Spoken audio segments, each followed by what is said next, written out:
तो बच्चों, easy mathematics की इस क्लास में आप सबका फिर से स्वागत है। इस क्लास में हम लोग पढ़ेंगे पैरेललोग्राम। आज के क्लास में पैरेललोग्राम का इंट्रोडक्शन होगा, उसकी प्रॉपर्टीज को बताई जाएगी, उसके बारे में और भी चीजें जो आपको जानकारी का है उसको समझाई जाएगी। और इसके बाद की क्लासेज में इससे संबंधित जो आपको सवाल जवाब होंगे, क्वेश्चन आंसर, वो सारी चीजें बताई जाएगी। आज पहले हम पैरेललोग्राम के बारे में सीखते और समझते हैं। पैरेललोग्राम क्वाड्रिलेटरल का ग्रुप का फैमिली का है। क्वाड्रिलेटरल तो आप लोग जानते ही होंगे, क्वाड्रिलेटरल ज्योमेट्री का एक बहुत ही इम्पोर्टेंट शेप है। क्वाड्रिलेटरल में 4 साइड्स होती है। यह 4 साइड्स से मिलके बना हुआ होता है। जो फिगर आपको नजर आ रहा है इसमें देखिए 4 साइड्स हैं, AB, BC, CD और AD। ये 4 साइड आपस में घेर कर एक दूसरे से ज्वाइंट होकर क्वाड्रिलेटरल का निर्माण करती है। क्वाड्रिलेटरल में केवल 4 साइड ही नहीं होती है, इसमें 4 वर्टिसेज भी आपको नजर आ रहे होंगे, जो ABCD ये चारों जो हैं ये इसके वर्टिसेज हैं।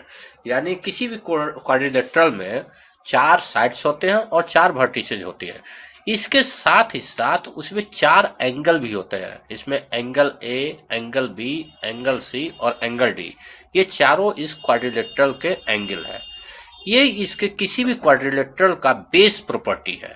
यानी कि इसके जितने वेरिएशन होंगे, चाहे वो पैरेललोग्राम हो, रेक्टेंगल हो, स्क्वायर हो, रोम्बस हो, ये सारी प्रॉपर्टी उसमें भी रहेगी। यानी इन सभी में 4 साइड रहेंगे, इन सभी में 4 एंगल रहेंगे, इन सभी में 4 वर्टिसेज रहेंगे।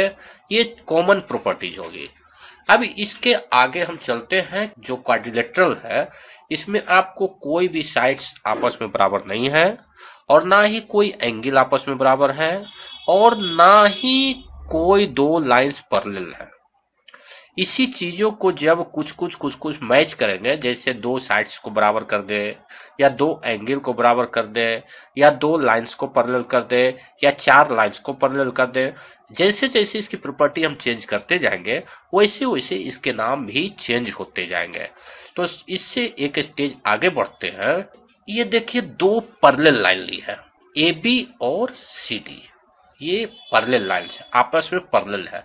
पैरेलल का मतलब है कि इन दोनों को किसी भी डायरेक्शन में कितना भी बढ़ाएं, दोनों को दाएं डायरेक्शन में बढ़ा दीजिए या दोनों को बाएं डायरेक्शन में बढ़ा दीजिए, ये आपस में कभी कट नहीं होगी। उसको पैरेलल लाइंस बोला जाता है। इनके बीच की दूरी हमेशा बराबर रहती है। यानी AB और CD के बीच में कहीं पर भी नापिएगा आपको बराबर दूरी मिलेगी, कहीं भी कम बेसी नहीं होगी। तो ये दोनों पैरेलल लाइन है। AB पैरेलल जो है CD है। इस 2 पैरेलल लाइन में A को अगर हम D से मिला दें और B को C से मिला दें इस प्रकार से, तो ये एक नए तरह का क्वाड्रिलेटरल हमारे पास आ गया, जिसमें क्या है, AB और CD आपस में पैरेलल है, लेकिन AD और BC आपस में पैरेलल नहीं है, और इनमें एंगल में कोई रिलेशन नहीं है। कोई भी एंगल जो है आपस में बराबर या कुछ इस तरीका का कोई रिलेशन नहीं है। इस शेप को ट्रेपीजियम बोलते हैं। हिंदी में बोले तो समलंब चतुर्भुज। जो फिगर नजर आ रहा है इसमें AB और CD पैरेलल है, सिर्फ एक पेयर ऑफ लाइन पैरेलल है। अब इसी को एक स्टेप और थोड़ा आगे हम जाते हैं कि AB और CD तो पैरेलल है ही, हम AD और BC भी अगर पैरेलल ले तो उसको जो है पैरेललोग्राम बोलेंगे। ये फिगर में आपको पहले हमने AB और CD पैरेलल लिया है, इस प्रकार से पैरेलल लिया है। ये दोनों बराबर लेंथ में लिया है। अगर बराबर लेंथ में नहीं रहेगी तो AD और BC को हम मिलाएंगे तो वो पैरेलल नहीं आएगी। तो यहाँ पे AB और CD दोनों बराबर लेंथ में पैरेलल लाइन है। अब इसके बाद AD और BC को जब हम मिलाएंगे तो ये भी हमें पैरेलल ही मिलेगी। यानी इस फिगर में हमारा AB और CD तो पैरेलल है ही, BC और AD भी पैरेलल है। इस शेप को पैरेललोग्राम बोलते हैं। यानी जिसकी दोनों पेयर ऑफ लाइंस जो है, आमने सामने की लाइंस या साइड्स आपस में पैरेलल हो दोनों तरफ की, तो इसको पैरेललोग्राम बोलेंगे। और इसमें एक रिलेशन एंगल के बीच और बन जाता है।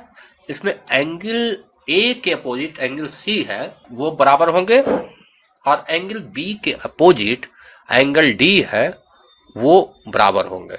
यानी इसकी प्रॉपर्टी में ये एक एडिशनल चेंज आ गया कि एंगल के बीच भी एक रिलेशन आ गया, एंगल ए और एंगल सी बराबर होंगे और एंगल बी और एंगल डी बराबर होंगे। साथ ही साथ जो साइड का रिलेशन मैंने बताया था वो तो रहेगा ही। इसके साइड का रिलेशन जो है ए बी और सी डी बराबर रहेंगे और ए डी और बी सी बराबर रहेंगे। अब इसको अगर यहाँ बी से पकड़ के, ये जो हमारे पास बी है, इस बी से पकड़ के इसको एक डायरेक्शन में थोड़ा सा धक्का अगर हम दे देते हैं, हल्का सा धक्का, तो क्या होगा, ये सीधा हो जाएगा। ये थोड़ा सा जो झुका हुआ है ये सीधा हो जाएगा। इसमें कोई और चीज नहीं करना, ना इसका साइड को खींचना है, टेढ़ा करना, मेढ़ा करना, कुछ नहीं करना। बी से हमें इस ए की डायरेक्शन में छोटा सा धक्का देना है। तो देखिए धक्का देने के बाद ये फिगर तैयार हो जाएगा जो कि रेक्टेंगल कहलाता है। क्या किया हमने, ये हमारे पास पैरेललोग्राम था, पैरेललोग्राम से जो इधर झुका हुआ था उसकी तरफ से दूसरी तरफ थोड़ा सा धक्का देके उसको सीधा कर दिया। सीधा कर दिए तो जो शेप हमारे पास आया वो रेक्टेंगल कहलाता है। तो पैरेललोग्राम में जो प्रॉपर्टीज पहले से थी वो प्रॉपर्टीज इस रेक्टेंगल में ऑलरेडी रहेगी। यानी कि ए बी और सी डी पैरेलल रहेंगे, बी सी और ए डी पैरेलल रहेंगे, ये दोनों प्रॉपर्टी उसमें थी। और क्या प्रॉपर्टी थी, एंगल ए एंगल सी के बराबर थी और एंगल बी एंगल डी के बराबर थी।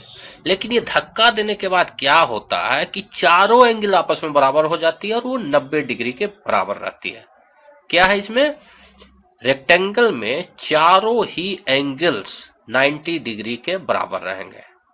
साथ ही साथ जो बराबर की चीजें थी, ए बी और सी डी साइड से बराबर थे, इसमें भी बराबर रहेंगे, और बी सी और ए डी जो बराबर थे इसमें भी बराबर रहेंगे। यानी रेक्टेंगल जो है वो एक पैरेललोग्राम ही है, पैरेललोग्राम का ही एक रूप है जिसमें जो है एंगल्स जो है आपस में बराबर हो गए। अब इस रेक्टेंगल को ये साइड जो है इस साइड से छोटा है, ए बी से बी सी छोटा है, तो अगर इस ए बी को पकड़ के हम ऐसे ऊपर की तरफ थोड़ा सा खींच दें, ऊपर की तरफ लेते जाएं थोड़ा सा, तो क्या होगा, ये हम ए बी को ऊपर ले जाएं तो इतना ले जाए कि ये चारों बराबर हो जाए। क्या हो, ए बी के बराबर बी सी हो जाए, तो हमारे पास इस तरीका का शेप आ जाएगा। इस तरीका का शेप आने पर क्या होगा, ये स्क्वायर कहलाता है। तो रेक्टेंगल में जितना प्रॉपर्टी था वो ऑलरेडी स्क्वायर में टोटल प्रॉपर्टी पहले से रहेगा और कुछ प्रॉपर्टी एडिशनल ऐड होगी। जैसे कि रेक्टेंगल में पैरेललोग्राम का क्या प्रॉपर्टी था, ए बी पैरेलल था सी डी के, वो रहेगा, इसका भी A B parallel C D रहेगा। उसमें क्या दूसरा था, A D parallel B C के था, वो भी इसमें रहेगा। तीसरा प्रॉपर्टी क्या था, चारों एंगल बराबर थे और 90 डिग्री के बराबर वो थे, ये भी इसमें रहेगा। चारों एंगल इसके बराबर रहेंगे और 90 डिग्री के बराबर रहेंगे। और क्या प्रॉपर्टी था, उसमें ए बी जो है डी सी के बराबर था और ए डी जो है बी सी के बराबर था, लेकिन इसको हमने खींच के थोड़ा मॉडिफाई किया है। क्या किया हमने, खींच कर ऐसा खींचा है कि चारों साइड बराबर हो जाए। तो इसमें क्या होगा, साइड चारों के चारों बराबर होंगे। उम्मीद है आपको समझ में आ रहा होगा। अगर कहीं पर नहीं समझ में आता है तो आप कमेंट में कर सकते हैं, आपकी प्रॉब्लम को कमेंट में जवाब दे के भी सॉल्व किया जाएगा। और अगले क्लास में भी अगर कुछ टिपिकल टाइप का सवाल रहा तो उसको सॉल्यूशन आपको दिया जाएगा। तो इसमें हमारे पास क्या क्या आ गया, स्क्वायर का प्रॉपर्टी, साइड्स जो है दोनों पेयर आपस में पैरेलल रहेंगे, यानी ए बी और सी डी पैरेलल रहेगी और बी सी और ए डी पैरेलल रहेगी। एंगल्स चारों के चारों बराबर रहेंगे और 90 डिग्री के बराबर रहेंगे, और चारों का चारों साइड्स जो है बराबर रहेंगे। ये इस स्क्वायर का प्रॉपर्टी है। अब स्क्वायर को अगर थोड़ा सा हम इस डायरेक्शन में धक्का दे दें, ए से धक्का देकर बी की तरफ दे दें, हल्का सा पुश करना है, बहुत ज्यादा पुश नहीं करना है, तो हल्का सा पुश करते आपको ये शेप मिल जाएगा जिसको रोम्बस बोलते हैं। ये क्या है, स्क्वायर जो है टेढ़ा स्क्वायर है।